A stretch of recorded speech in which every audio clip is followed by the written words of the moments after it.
I'm going to start with, I'm not going to do the introductions of all of you. Although I would like to do some, because sometimes people don't talk about themselves. So can I take a couple minutes?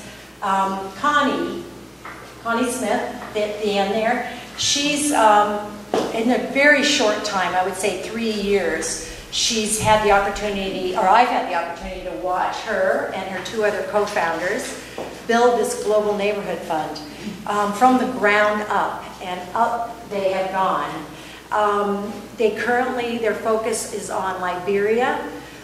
They are a group of women and men that decide where the funds should go. And it's very similar to what we have here called the Santa Barbara Women's Foundation. So Andy is a British national. You'll hear from his voice. He's got a master not only in international development, but also a law degree. Kind of scary. He's currently the executive director of the Elios Foundation, which is the social impact investing business. Betsy and her husband David, who's here, they're the founders of Goats for Life. They also went in and saw a need in Rwanda and have created this Goats for Life. It's an extraordinary business and nonprofit, and she's been going to Rwanda since 2006, and the impact they've made is extraordinary. Nikki, on my left here, she's the one that's traveled to over 27 countries, which I'm very, very impressed with. She has a PhD in anthropology, but also mixed her knowledge with family planning. So she's a consultant all over the world as a medical consultant, and works primarily with governments of developing countries. So we'll start with question number 1. Let's see where it is.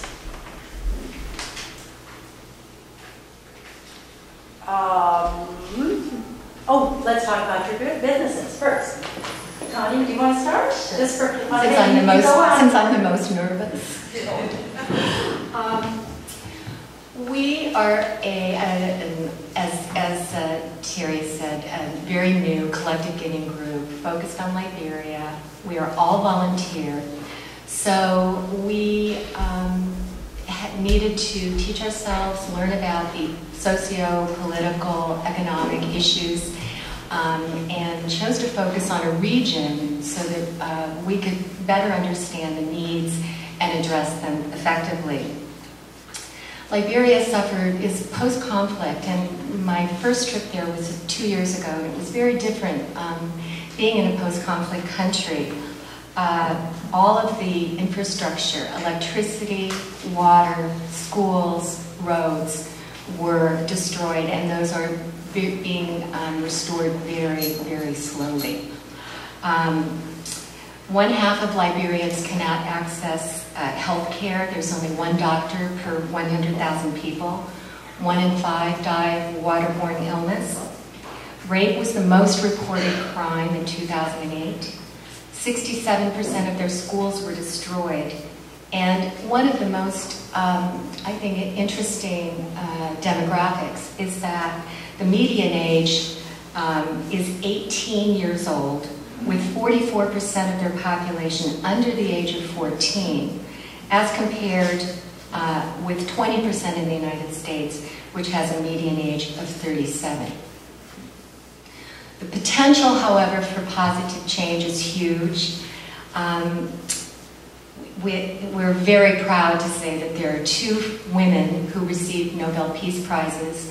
One is President Ellen Johnson Sirleaf, the first democratically elected president in all of Africa, and Lima Bowie, who was one of the major leaders in bringing peace to, following the conflict, and was one of the focuses in the film Pray the Devil Back to Hell, which I highly recommend that you watch if you're at all interested. As I said, Sandra and I and Nancy Kopelman, the three co-founders, were able to travel to Liberia. They established a Secretariat of Philanthropy, which is very, very unique, and has aided us in identifying some of our grantees. It was, as I said, quite remarkable to see firsthand a village that does not have clean water, and to visit the Ministry of Education with electric wires dangling and very precious books and newspapers for sale, because there are really no printing presses, so there are very, very few educational materials or print materials available. We're currently funding, well, I can't speak highly enough of our grantees. One of our goals was to create and establish a close relationship between ourselves and our grantees, and I can say that we've been very successful in doing that. Shid Liberty is in the audience today, and he was at my home last night for a small group of us, updating us on his efforts to bring employment to women in Liberia. 80% of people are unemployed, and he provides not only incredibly sensitive training to these women, but provides jobs in the first fair trade certified garment factory in all of Africa. And the testimonials of these women is very, very profound. It's been an amazing experience for us. We're also funding frontline health workers who are trained to do home visits, and therefore really ease and bring much more positive outcome for patients in rural areas. We're also funding rural water and sanitation, social services for victims of gender-based violence, and it's one of the only social services of its kind in Liberia, as well as early childhood education curriculum. And these are things that, it's kind of interesting to think that we take so much of these things for granted, but none of them can be taken for granted in Liberia. We strive to be more than just check writers, but rather strategic grant makers, educating ourselves, and any interested friends always are welcome. We have a lot of fun doing it. Thank you. I just say that there will be a question and answer at the end here. So hold on to your questions if you have any, and please ask them. We'll take lots of time at the end for that. I just wanted one more. Is Terry and Betsy and Andy have all served as incredible inspirations for our work, and there has been carryover between all of us, which is also really exciting and fun.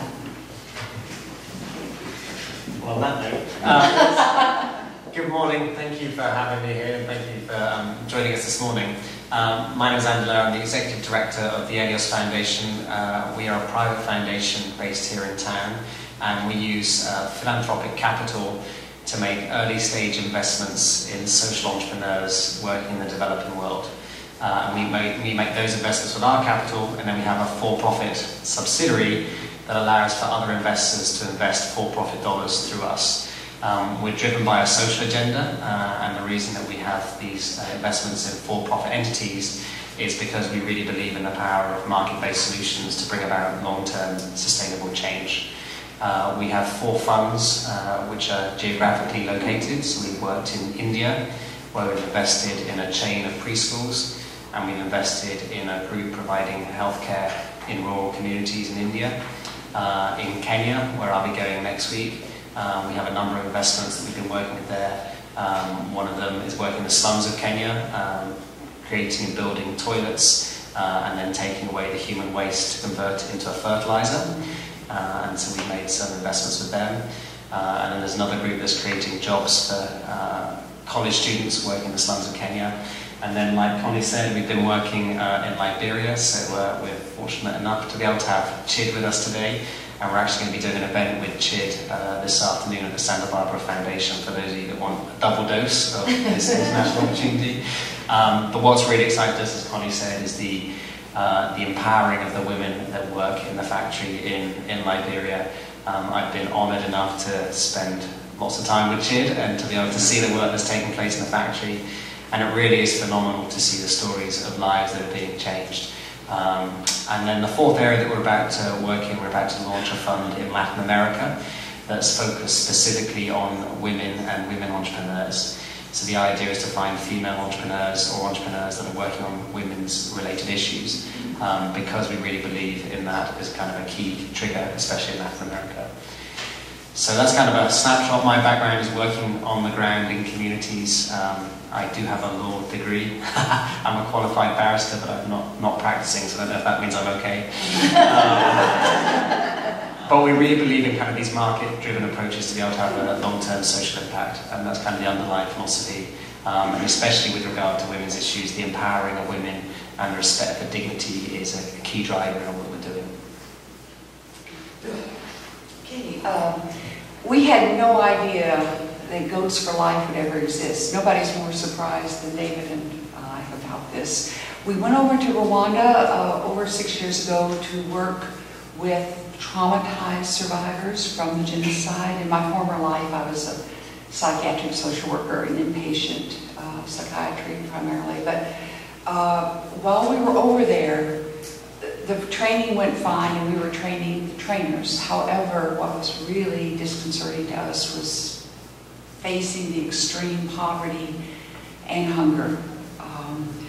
We were working with an Rwandan agency called Solas Ministries, and we went out to visit their farm at the end of the training. They had one very skinny cow, one very, very skinny young man who was tending the cow, and we were told what they really needed was a Frisian, a full-grown Frisian cow, and that's a Holstein to us. Came back to our church, asked All Saints Episcopal if they would donate a cow. Well, they did, and then 2 other families also donated. So we sent the money for 3 cows over to Rwanda. When I went back with our daughter, which was really wonderful, about 8 months later, we were, because cows are bought at auction the way they are here, and we were very fortunate. There was enough money left over from the purchase of the 3 cows to buy 63 goats. And because the need was so huge, a saintly woman, Mama Lambert, at this agency, picked out the people who needed these goats the most, and they were all Tutsi. They lived at least a good 3 hours out from Kigali. I don't know how they stayed alive. They were barely farming, but that's how they were staying alive. So we went out for the ceremony, and Rwandans always love ceremonies, and they do a great job at them. And at the ceremony, the orphans, and when I say orphans now, at this point, these orphans were in their mid to late teens, early 20s. Only the orphans and only these widows survived. There were no adult males who survived. And they wrote a song in celebration of this, the giving of the goats. And the first line was, "Who would have thought we'd still be alive?" The second line was, "Who would have thought we would ever have hope?" And this is because they were being given, each of them was being given 1 goat. Well, they cried with joy. They sang, they cried with joy. They said, my life is changing. When I got back, the internet still wasn't great in Rwanda, but when I was able finally to email David, who was at home, I said, and it was getting close to Christmas, I said, aha, why don't we give each other a goat for Christmas? And ask our kids to give us a goat. And hence, it started. That was the beginning. So I'll stop, right? Shall I stop? You're doing great. Oh, thank you. Still got a minute. I have a minute. Woo! Okay. Well, with that first cow that was given to Patricia, she was head of a co-op of widows. When we returned, their way of doing it was she would own the cow, take care of it with help, but she would tithe a huge amount of the milk each day for the other widows in the community. When we went out to visit her and to meet this wonderful cow, and they don't use human names for animals, they talk about their temperament. She named her cow the spoiled one. Why would that be? Yes. Well, everyone adored this cow, adored her. So did I. But when Patricia met us, she was out on the road waiting for us to arrive. In good African style, we were late, but she waited patiently in an orange wool sweater, because that's how they get most of their clothes, you know, from secondhand clothes that have been sent over there, thank goodness. And then she has a huge gash from her unbelievable experience in genocide.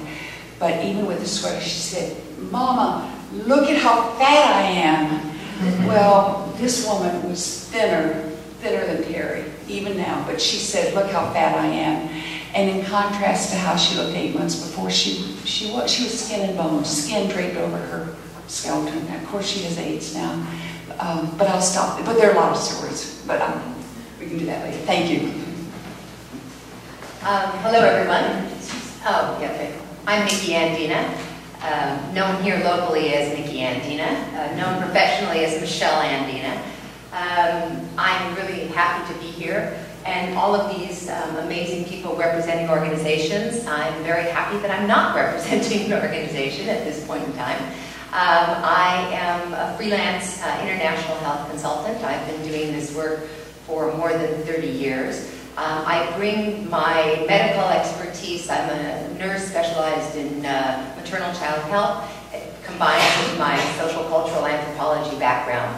And I bring those two very diverse sets of skills to the international arena. What I'd sort of like to speak a little bit about is this whole notion of global giving. You know, why do we need to give globally? Why should we even think about giving globally? For many years, obviously, I'm a very active donor wherever I live. I believe it's very important to contribute to your local organizations. And just to backtrack a minute, the United States is probably one of the most philanthropic countries in the world. I think, in fact, per capita, it only ranks behind Holland. Denmark is also very, very philanthropic.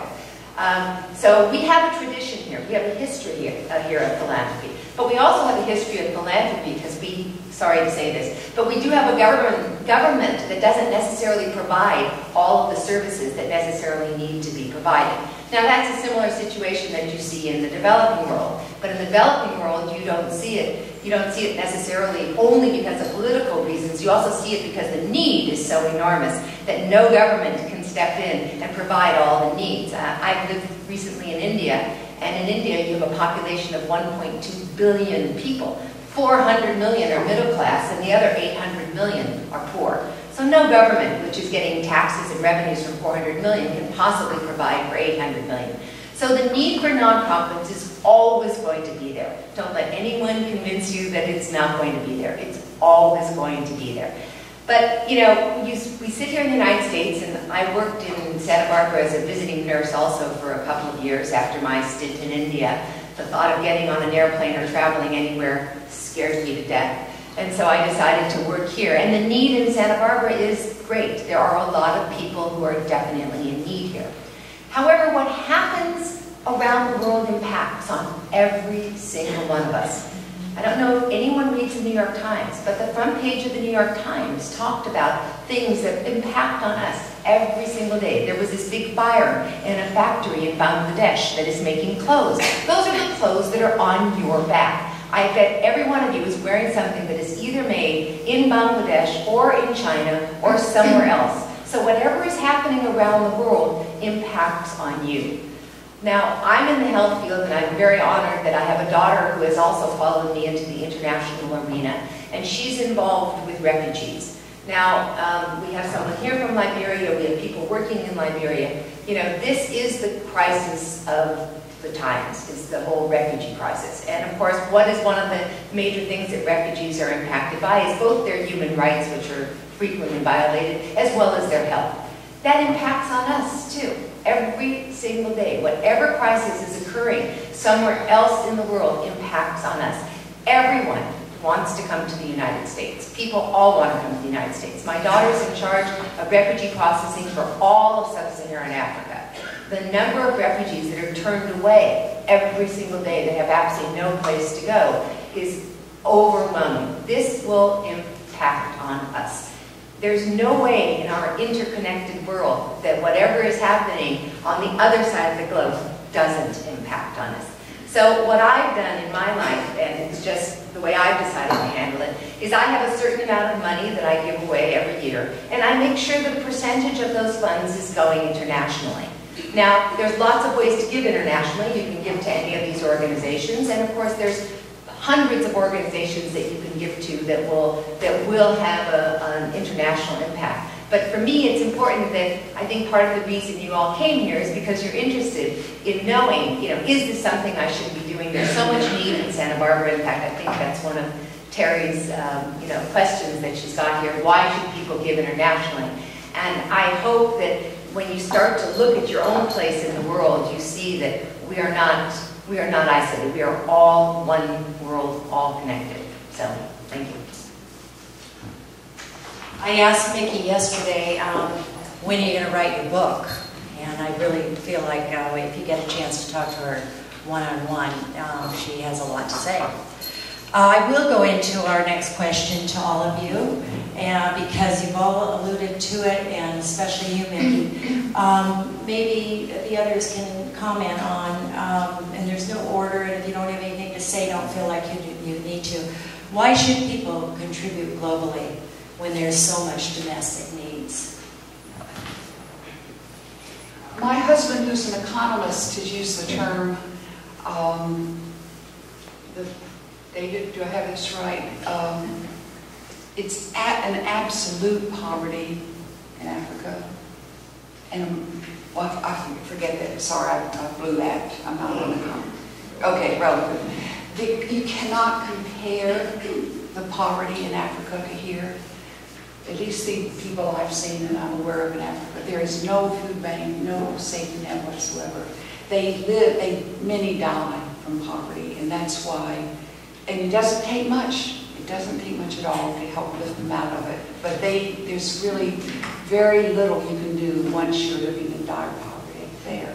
Let me just say one thing. I think we have to be a little careful when we talk about Africa as a whole. I mean, there are many countries in Africa that are doing relatively well. But the problem is that so many of these countries are frequently facing conflict, internal conflicts. And these conflicts, in any situation, Liberia and Rwanda are two very, very dire examples of countries that have recently survived, serious conflict. Post-conflict situations are bad, and poverty is one of the driving forces of why people rebel and why people are upset. And they see that there is wealth in a country, and they say, well, what about me? Okay, so you always have a conflict over scarce resources. And the interesting thing that's happening in Africa, and these are really sophisticated issues that people need to really fully understand, is there are so many players vying for power in Africa right now. China is one of the big ones, okay? And so that's also going to impact. So, we are, like I said, we are all interconnected. I guess what I would say is that I'm confident, we're asked this question frequently, and I'm confident that everyone in this room is highly invested in supporting our local community, as am I. And I think what our suggestion is simply having what we call a balanced portfolio, and that's what you were suggesting too, Mickey. Finding your passion, following it, and one of the things that Nancy Copeland, one of our co-founders, has said is that we believe talent is spread equally around the world, but opportunity is not. And it's our goal to bring more opportunity to some of those talented individuals. I was just going to chime in with two thoughts. The first is that I think poverty has different definitions, and my belief is that the extreme unnecessary poverty that we see in the world today can and will be eradicated in my lifetime. There will always be poverty, there will always be people that are poor in financial terms, but the completely unnecessary poverty that we see today can and will be eradicated. Secondly, You're still young enough to see it. Was in our lifetimes, really. Your life, not mine. Well, and I say that, I don't say that flippantly. Our vision statement, and we've had lots of discussions about the word eradicate. And we also had lots of discussion about the word extreme poverty, the words extreme Yeah. poverty. Yeah. The reason I say that is because I think of the connectivity that we have in the world today is different than it would have been 30 years ago. We don't live in a world where what happens over there doesn't matter anymore. It does totally affect us.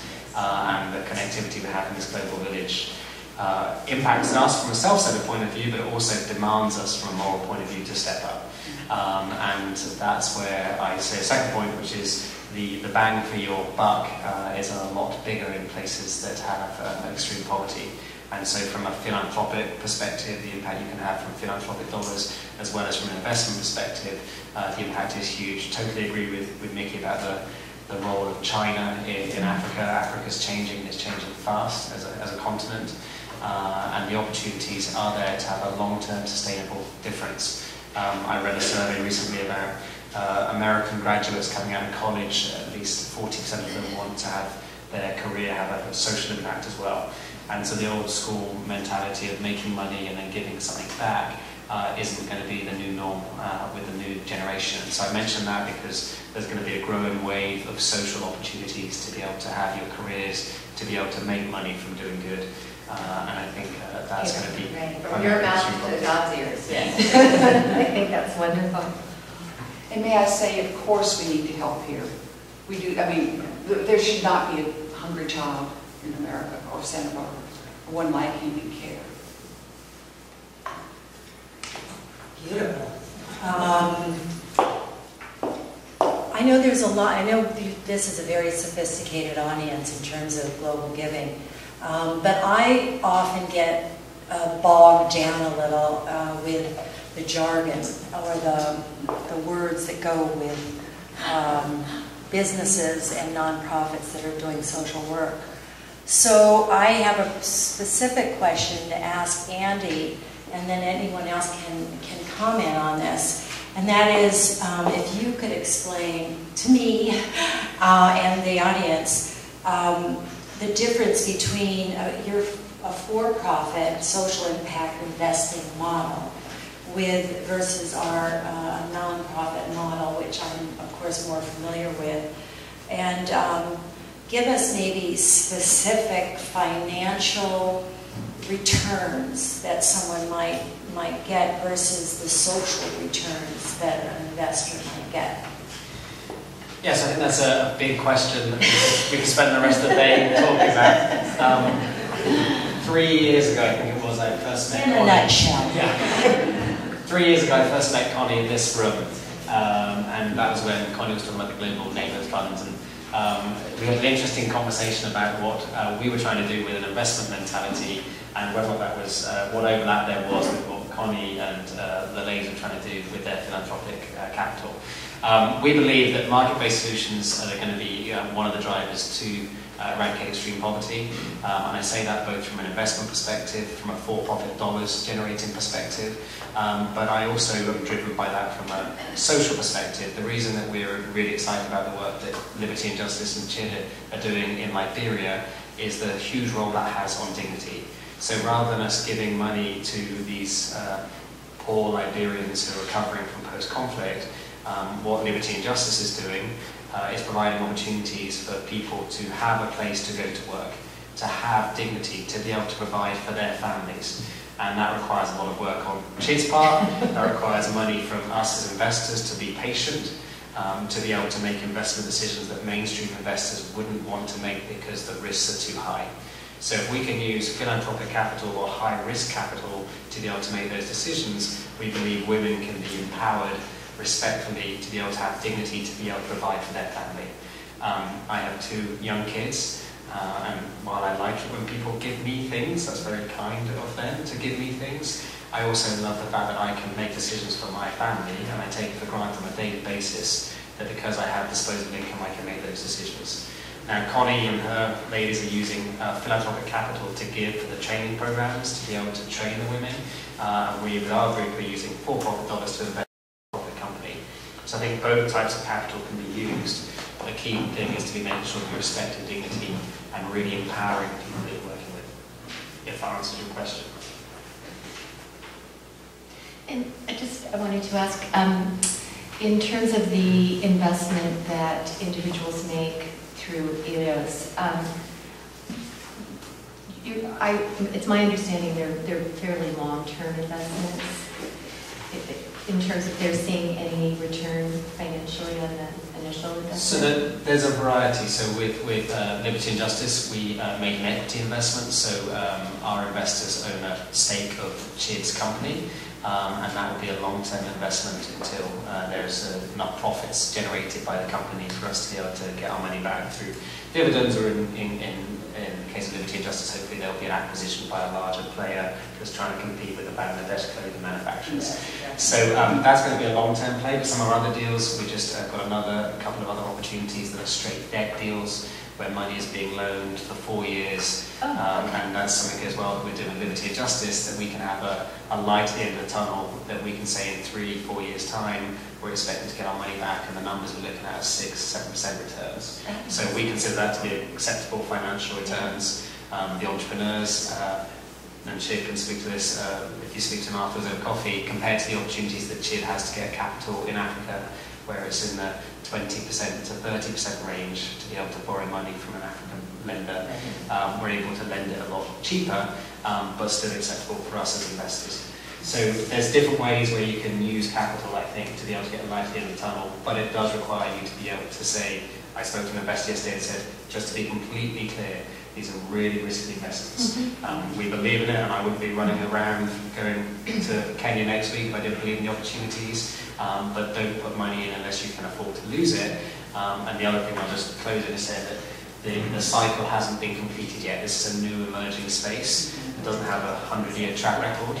That being said, the beauty of the American dream, and I say this as a Brit, is that there is a track record of success when investment for profit capital is used, and that's the reason America is built the way it has, in a positive way of using market-based solutions. And you also have very careful and well thought out tenets of how these companies are run on the ground as well, for the social point.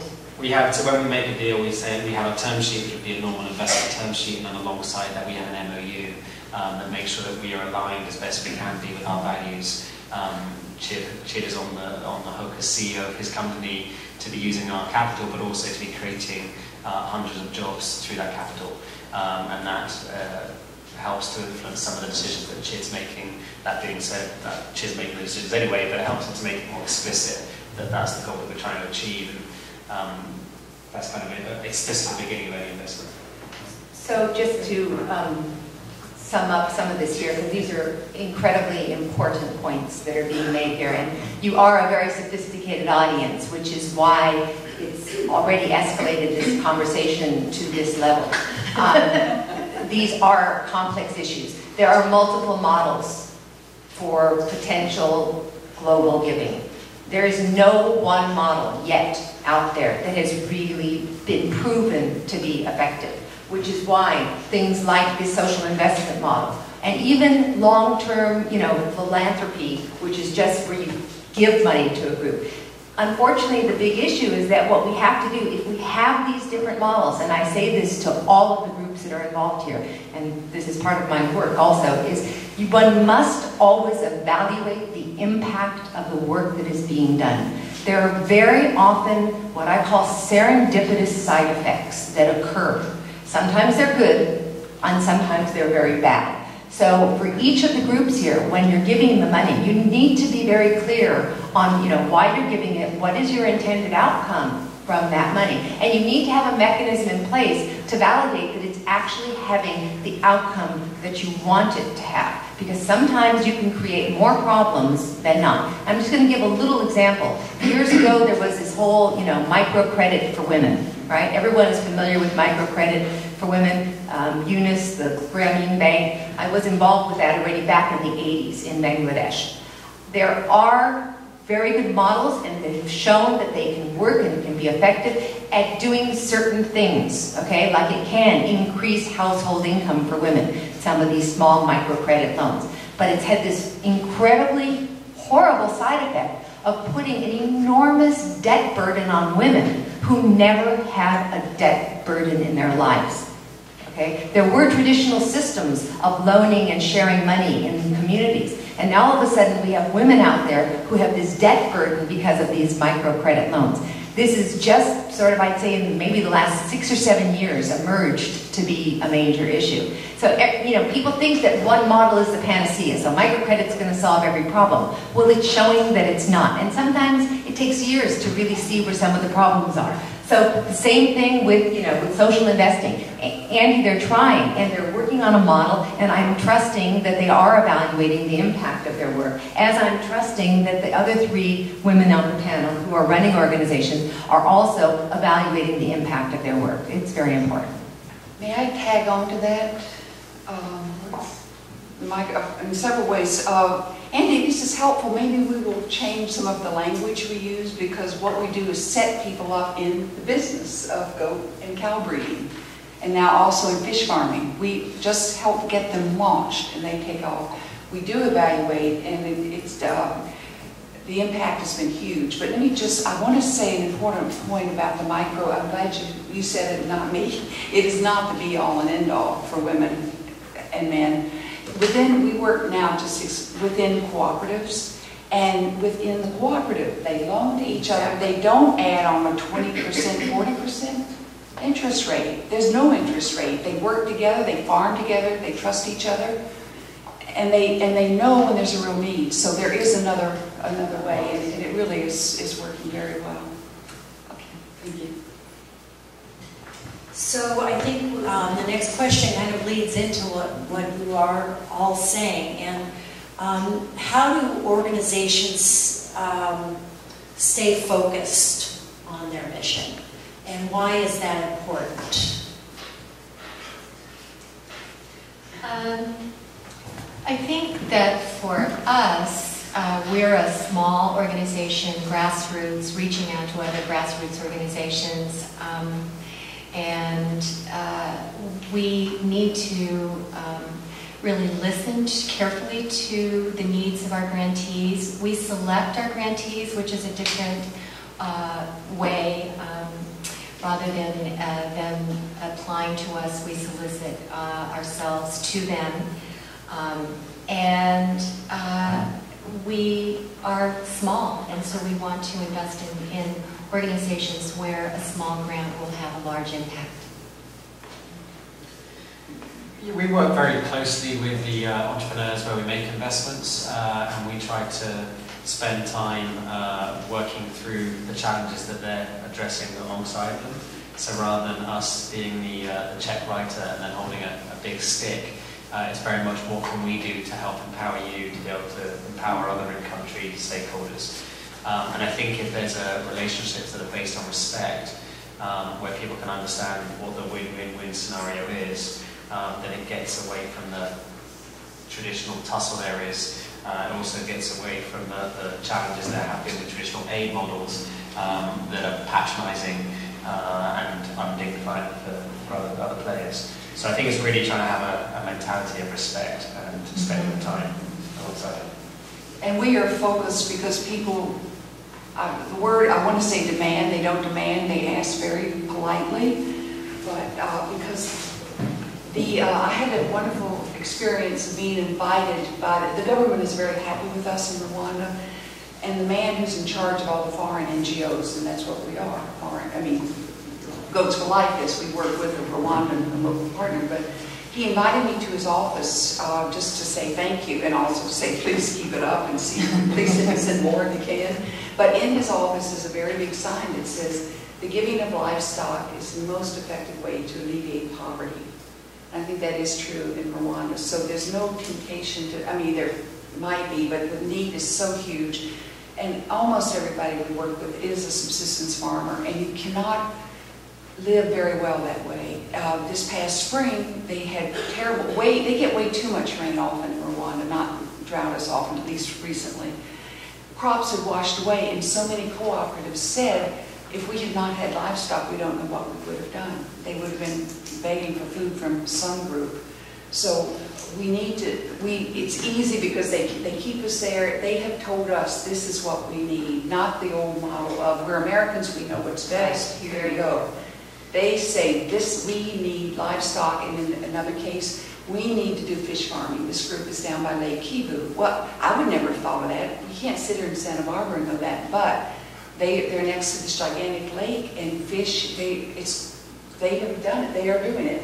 They only needed a little help, just a little help by hand. They dug all those 16 ponds. They knew they had springs under them, and so this business is taking off. But and they hope, their goal is, once they have the profit, is to build a medical clinic, so they don't have to choose this. Thank you. So, from my perspective, and based on the years that I've been doing this work now, the greatest natural resource that any country has is its local people. That is the greatest resource. Almost every single country has groups of people who have come together to form their own organizations to address local needs.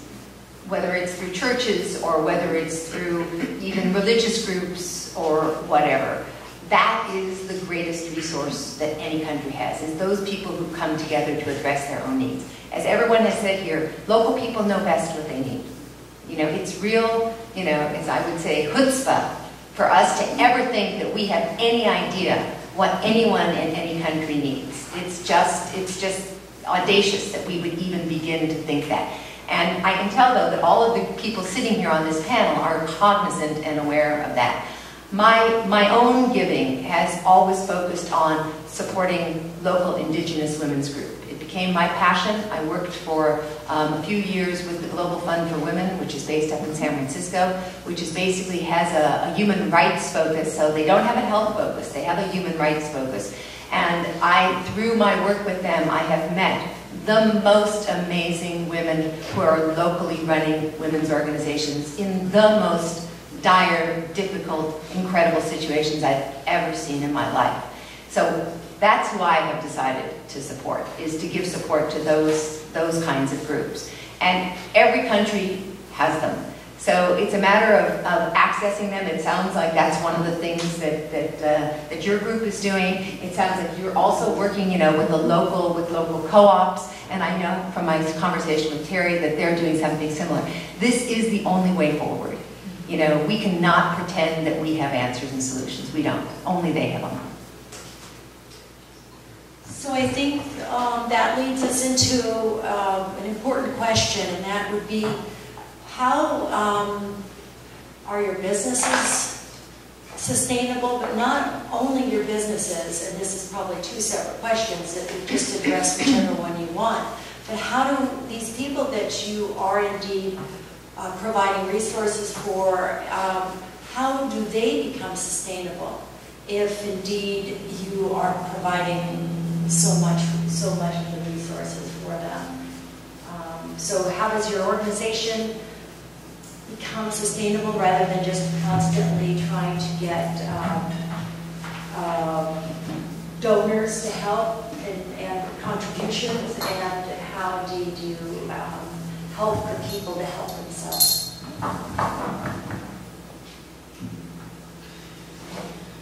I guess I'll start. Yes. So, as an organisation at ENEOS, at the moment we are on a non-sustainable path, and that's by intention. In terms of we're looking to spend down our endowment over the next 5 to 7 years. The belief is that if we're sitting on capital, let's use that capital today to have a long-term impact.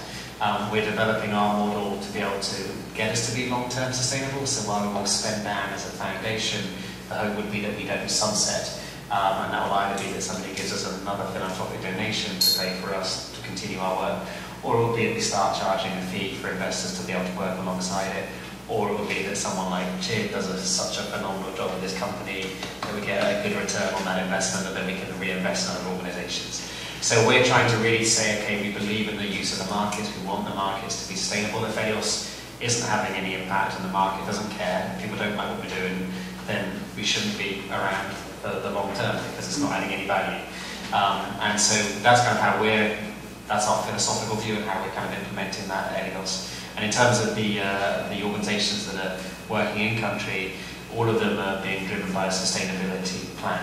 All of them are trying to work out ways that they can get revenues that come in to be able to pay for them to be long-term sustainable. Again, the beauty of the American dream is the growth of sustainable business opportunities that has empowered so many people.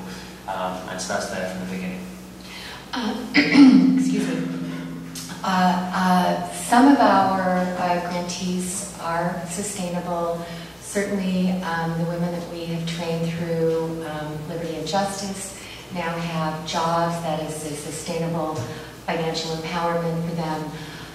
The curriculum materials that we are funding is being co-piloted with the Ministry of Education, and following successful completion of that pilot, which we're confident will take place, the ministry will adopt officially that curriculum and begin to produce it themselves. However, in Liberia, due to the profound destruction of infrastructure and lack of national product, the country is a very, very, very long way from having access to basic kinds of health, electricity, roads, the kinds of things I was mentioning earlier. And so we believe there will always be, well, until Andy's world is met. And I'm a big fan, believe me. It's going to happen. I believe it. But for now, at least, there is certainly room for what we call social change philanthropy, which is philanthropy that is targeted to evoke and effect positive change in individual lives. And in our group so far, it's gone extremely well. Goats are very, very hardy. They reproduce twice a year, often twins. And the cows have been very productive. Rwandan government loves cows so much, the Frisian congregation, that they provide free veterinary care. So it's gone very well. You know, the health would be a problem if the animals didn't make it, but they are so loved and so well cared for. It's worked. And then once a group is on their feet, we move out. We go to other groups that are asked that have no help whatsoever. So since I'm not fundraising for an organization here, I'd like to just bring the position, I hope Andy will agree with me. Sustainable and sustainability is one of these catchphrases. It's not realistic. It's absolutely not realistic. It's one of the catchphrases that has come up in giving that, you know, you have to be sustainable, and if you're not going to be sustainable, we're not going to invest in you. Well, that's nonsense, because, you know, it's just one of these things that people have said it has to be. It's insane to even think about it, because certain things are absolutely not going to be sustainable. And when they're no longer sustainable, or when no one's there, when she's had enough and she has no more energy anymore to do fundraising, that'll be the end of her organization. No, it will not. No. But the point is, when Rwanda has too many goats and too many cows, it'll be the end of the organization. Okay, so you know the point is that this is one of these kind of you're waiting exactly, and you may not get there. But the point is that this is a classic. It's a classic catchphrase, and what you want people to do is you want people to be accountable for what they're doing, and you want them to think through their actions and think, if I'm doing this now, is this going to be a way that I can continue to do it for a long, long time? But this notion that you're going to rank something by its sustainability, having worked with international, with local indigenous NGOs around the world, okay, I know that this is just a phrase that is almost, I'm ready to, you know, to really throw it out the door, so.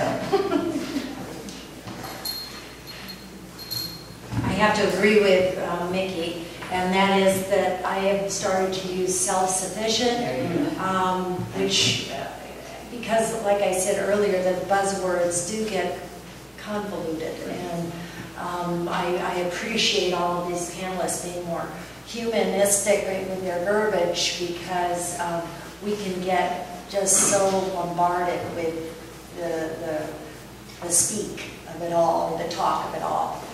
I'm going to ask 2 more questions, and then we're going to open it up to maybe even one.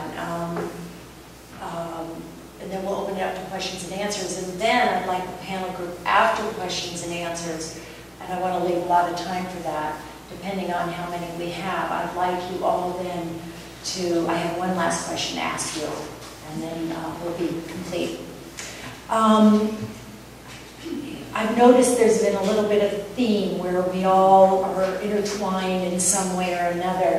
I was wondering if you could give examples with Connie and Andy, for example. How do your businesses network with local communities as well as grassroots, like-minded groups in your various countries?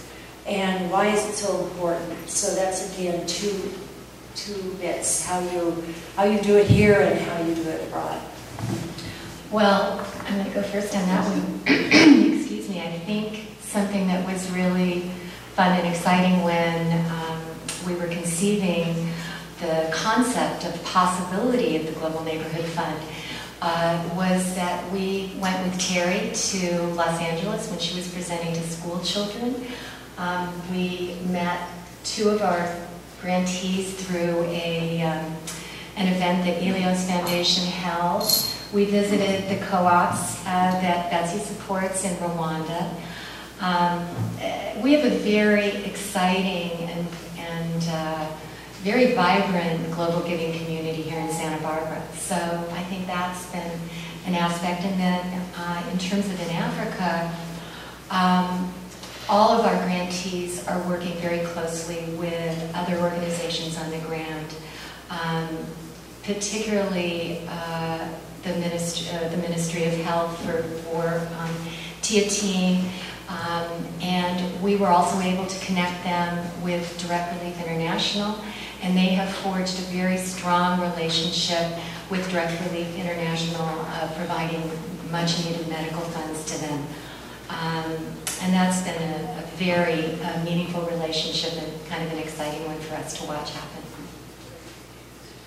So I think for us we have a variety of connections because we're bridging, I think, different worlds. So here in town we're trying to work with different philanthropic groups, like Connie said. I've had a number of conversations with Jan and other members of the Santa Barbara Foundation, seeing what opportunities there are for collaboration. And then we've also spoken with local money managers, wealth managers, who was coming in from the investment perspective. So we've kind of got a variety of connections that we've been working with here in town. And then in country, we're obviously based here, and the investments that we're doing are quite far away. So we do spend time when we are in country. So next week when I'm in Kenya, I'll be meeting with a number of entrepreneurial incubators, groups that are working alongside entrepreneurs. When Chid and I were last in Liberia, we met with government officials, including the president, to be able to talk about how trade laws could be more advantageous for the work that Liberty and Justice are doing. So when we're in country, we try to add value for the entrepreneur to be able to make those different connections, from the do-gooders to the investors, to the variety across the spectrum. But the only way that the reality of the eradication of extreme poverty will happen is if there is that global collaboration. And that's going to be the key. And I think too much time is spent with egos being driven to build up our own silos and to get our name on the plaque, rather than actually to focus on the end goal, which is empowering in-country individuals. I'd like to say Carrie's being very modest, but she started a wonderful group of those of us who work in Africa, and we meet at her beautiful home frequently and have speakers and get to talk with each other. So it's a wonderful, wonderful resource right here in town. In country, I'm in touch with Heifer International. They're very grateful we're there. I'm grateful they're there. We email back and forth on occasion. And there's another group. Anyway, there are different groups, and it's wonderful to keep in touch. However, we work totally with people who have no other help whatsoever. I mean, there's no other group that's working with them. That's why we're there. And most of them are quite isolated. So I don't have to spend a lot of it. I mean, I'm always thrilled to hear of anybody working there that I can be in touch with and, compare notes. But and I always encourage visitors, anybody, to come see our work. But because we are so isolated ourselves, we don't spend a lot of time on that collaboration. So, Excuse me, but the government collaborates. They do watch, and that's good. They have somebody who's in charge just of cooperatives. So, we are in touch with what's going on in the country, too. So Andy used the term which I have always used, which is the bridging of worlds. That is the role of these kinds of organizations. That's been my role as an international health consultant. Having worked in 27 different countries, I can bring a perspective that, someone, when you're working in any of these countries, your head is so down in the trenches, whether you're in Mali or Ivory Coast or anywhere, any country in Africa or Asia, you're so busy doing your work, you don't have the time to sit there and read literature, you don't have the time to be aware of all the other things that are happening in different places in the world. So as an outside consultant, and some of these outside organizations come in, they've worked in a couple of countries, they bring different experiences to the table, there's incredible cross-learning that can occur. We call these South-to-South dialogues. We need to facilitate these South-to-South kinds of dialogues. So much that's happening in Liberia can be of great value to the people of Rwanda, and vice versa. There's a lot of sharing that can occur, and sometimes we, because we have the ability to move from one country to another, become that bridge between the two of them. So that is an important role. Connie, if you wouldn't mind just talking about how Santa Barbara Foundation and your organization. Thank you. Has worked. Well, we're very, very fortunate to have Santa Barbara Foundation as our fiscal home, and that was a giant positive for us to be able to do that, and we have so appreciated all of the support that we've received. It has provided us with the opportunity to use the 501(c)(3) that Santa Barbara Foundation has, and it was such a validation to us. We were clicking our heels. We were so excited when that happened. And I also wanted to say that we also had a recent opportunity to work with World Dance, which is also another collective giving group in the Santa Barbara Foundation. And they approached us and have benefited the women of Canobo County in rural Liberia for their maternal and child health program, where 93% of women give birth without any assistance. And so those dollars that they raised recently through their World Dance event is going to go directly to benefit those women.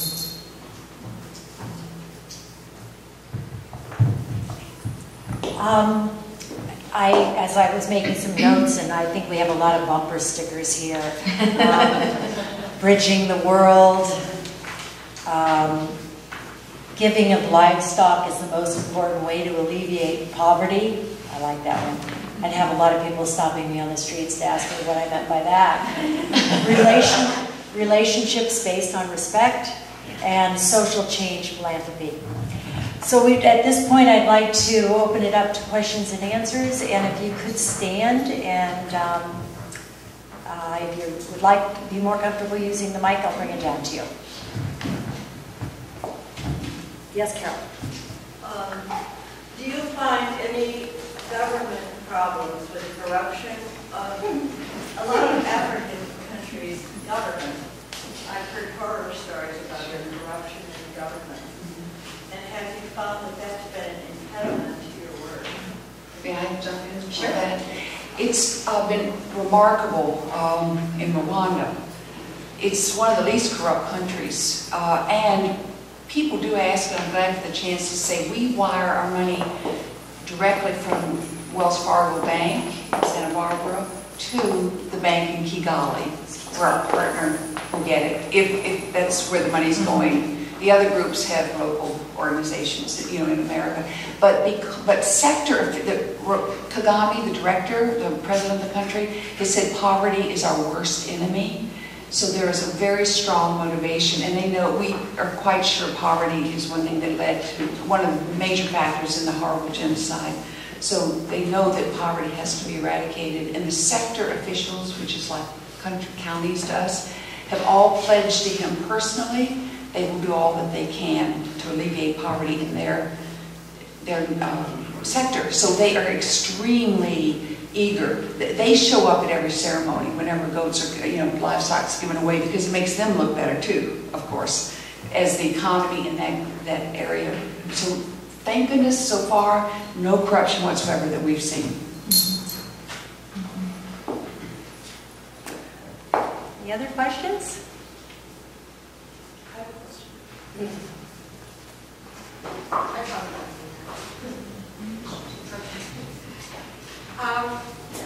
I've been very moved recently. She asked a question I was going to ask about governments because you see refugee populations in such incredibly dire straits. Children dying of no shelter, no warm clothes, and the desire of the average comfortable person in America is to want to help with that.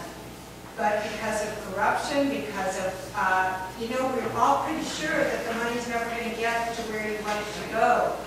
So I don't know how you would comment on that. Are there other organizations that can get through? Or does it have to be a large organization? So any comments you have would be appreciated for the common person who wants to help. Yeah, well, the refugee situation, as I know firsthand from my daughter's work in all of sub-Saharan Africa, is an enormous issue. To even complicate it more, the biggest problem is actually what are called the internally displaced people, who are all of those people within any country that has had a conflict situation who have not managed to get across the border but are living outside of their own homes in very, very dire situations. The refugee crisis in all of these governments, is there a good way to give money? You know, I've spoken about this with my daughter because many people have asked me who to give to. And actually, interestingly enough, her recommendation was that people in the United States should really be giving money to the agencies in this country that are doing the resettlement of refugees. Okay? Because the problem is the United States right now takes from sub-Saharan Africa only 15,000 refugees per year. My daughter's responsible for processing those 15,000 refugees, okay? Because of all of the high security and everything else, it's very difficult even to process those 15,000. And then there are not agencies in this country who are able and willing to accept them. So unless there's a willingness in the United States, for example, to actually take in some refugees, that's one of the problems. In terms of actually giving to some of the other agencies, I personally feel you do need to stick with some of the bigger ones because they are the only ones who have access in the camps, okay? They're the only ones who are actually allowed in the camps. Access to the camps is extremely restricted. So they're mostly under, the UN refugee organizations, or they are assigned to some of the specific refugee groups that are, some of them are American, there are some European ones also that are working there. So for the specific problem of refugees, that's one thing. But all these internally displaced people, there are millions of them now around the world, they are living in equally as dire conditions. They're often not reported in the media at all. And then I think one does have to work through something like what Connie's doing and find some of those local organizations who are doing that kind of work. It's a very tough issue. Terry, aren't there two organizations in the African Coalition that are working in refugees? I think Linda Cole and the fellow from Chad who's working in Chad. Oh, you mean our Yes, through the... There was one more question. Right. Why don't you, okay. And then there's someone behind you can pass it to after. Very provocative conversation kind of keeps your mind really going. I wanted to just mention when you said something about how you have to listen to the government or people on the spot and they will give you the answer, except for things like HIV/AIDS, where the world community had to put pressure very, very definitely on a lot of governments to pay attention to what was going on. So that would be a comment there. Connie, I just want to ask you, why does your group move from place to place every year? I'm sorry, we have not. We're only focused in Liberia at this time. Okay, I think the material says something about each year you decided to do a different region, so that's probably incorrect. Sorry, yeah. Okay, because I can stay with a certain place year after year and have the opportunity Yes, to do that. yes. And also, working with smaller organizations, they're highly dependent on these grants. And I really appreciated what was said about sustainability because many of them will continue to need be dependent on outside funding. So I think what's really fun for us, and again, we're only 2 years old. When we started, I think we believed that we would move out into a new region more quickly than we feel ready to. And working in such a small country is so, it creates a real feeling of intimacy that's very exciting. I just want to say one thing about the HIV/AIDS issue, because that is, she mentioned family planning, but actually, over the last, I am an HIV/AIDS expert, and I actually sit on the Global Fund for AIDS, Tuberculosis, and Malaria, the technical review panel. I want to flip around what you said. I think, in fact, AIDS is the one very positive example of how the world has really come together to address the global. I thought you were saying that it didn't come, from the grassroots, that it wasn't valid. Oh no, but that's AIDS is something very special because it's not something that you see. Okay, you see people dying, but people die in the developing world of very basic things, including malnutrition. So, people didn't even realize it was out there, and the global community really came together and has really made an enormous difference and has put enormous pressure on, all of the governments to provide, antiretrovirals and everything else. So, David?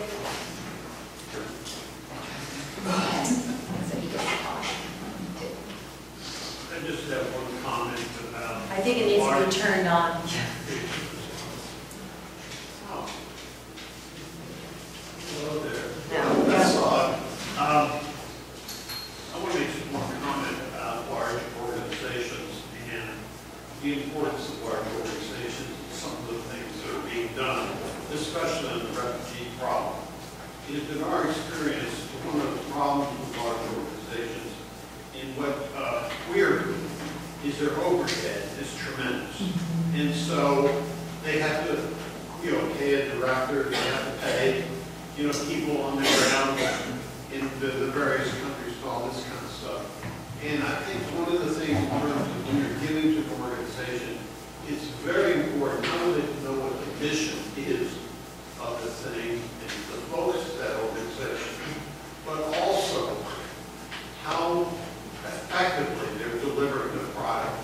Because some of these people have very, very important products, but the costs associated with that are very high. I think we have that off, but just push the left button on the bottom, and it should show up green. I was surprised that nobody mentioned population growth. This was a really hot issue in the late 1960s and the 1970s. The world population at that time was 3.5 billion people.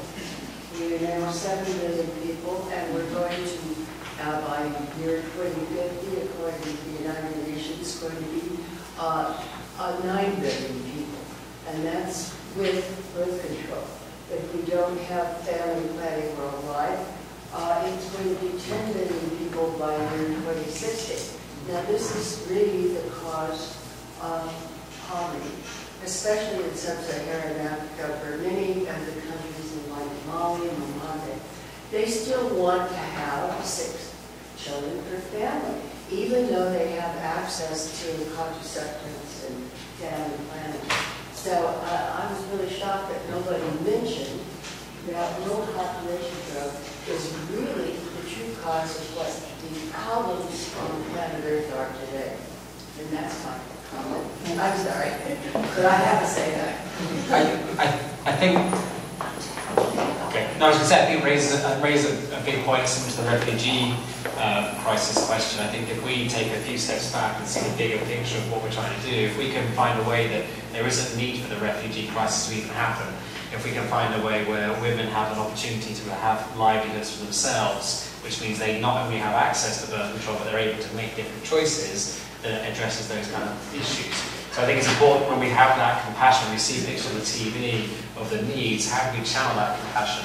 Which one of the things that's exciting about the Santa Barbara Foundation to work with all of us is there's opportunities for that compassion to be channeled in a long-term, impactful way, rather than just knee-jerk reaction.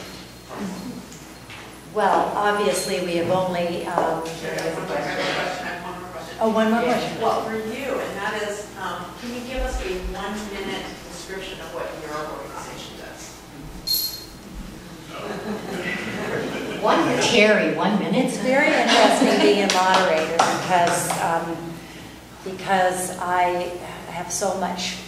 I wish kind of I was in on the panel group here. So I'm going to be very brief, and just give you one example, and then I'll tell you in 1 minute.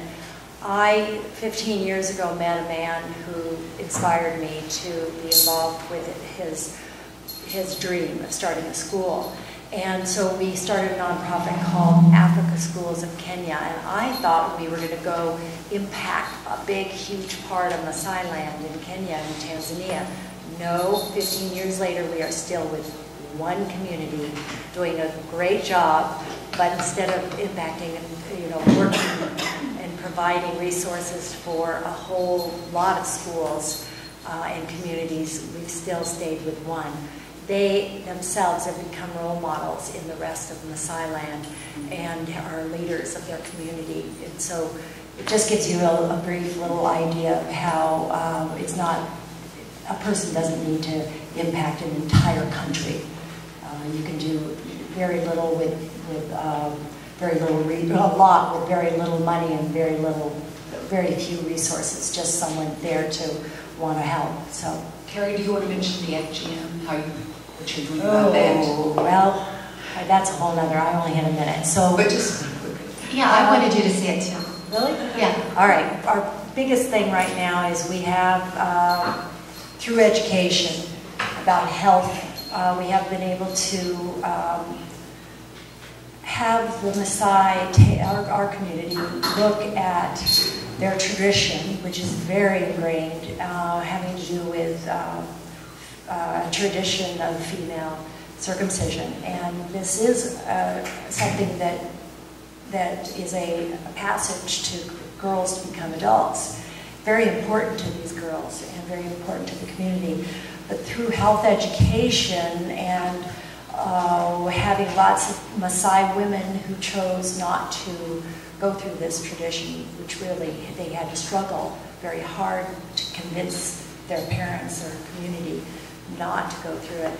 They're now models for these young women, young girls, to see that yes, they're not prostitutes because they weren't circumcised, and they're not. They're still married and they're still women. They have transformed their thinking, and they themselves have done this. We never once said it was wrong. Just between you and me, yes, it's barbaric, but we would never, ever, like we've all attested to, go in and assume that they shouldn't be doing this custom, this long-term tradition. So it's very exciting because we now do an alternative rite of passage. We just did one in August for 52 girls the very first time. And we're putting together a 5-year program now where we'll be doing 3 of these a year. We have nurses come in, all Maasai facilitators come. We don't do any of the teaching. It's all done in their native tongue. English. So with that, are there any last minute questions? I know as a moderator we're supposed to keep everything on schedule, and there's a big surprise for all of you at the end here that Jan will talk about. Very briefly, if you wouldn't take 1 minute each, I want you to say, if you care to, you don't have to, what would you like this very sophisticated audience to come away with if there was one thing that you want them to leave with? What would it be? I'll go first. Be inspired, be open, be curious, listen. Find your passion and give globally. He who does not trust enough is not trusted. Another bumper sticker. I was going to say we're in a fight, and we have a choice as to how we want to get involved in that fight. We're in a fight to eradicate extreme poverty, and we have resources to add weight to make a difference. So one of the things that excites me is that the resources are here, the resources are in this room, and in my mind there's no reason why we can't step up and get involved. So the opportunity is there if we want to. And it is possible to literally save lives and utterly change them with very little money. It can be done, and there's lots of reason to hope. Yeah, thank you. I'd say ditto to everything that they've all said here. Thanks, Nikki. Well, thank you very, very much.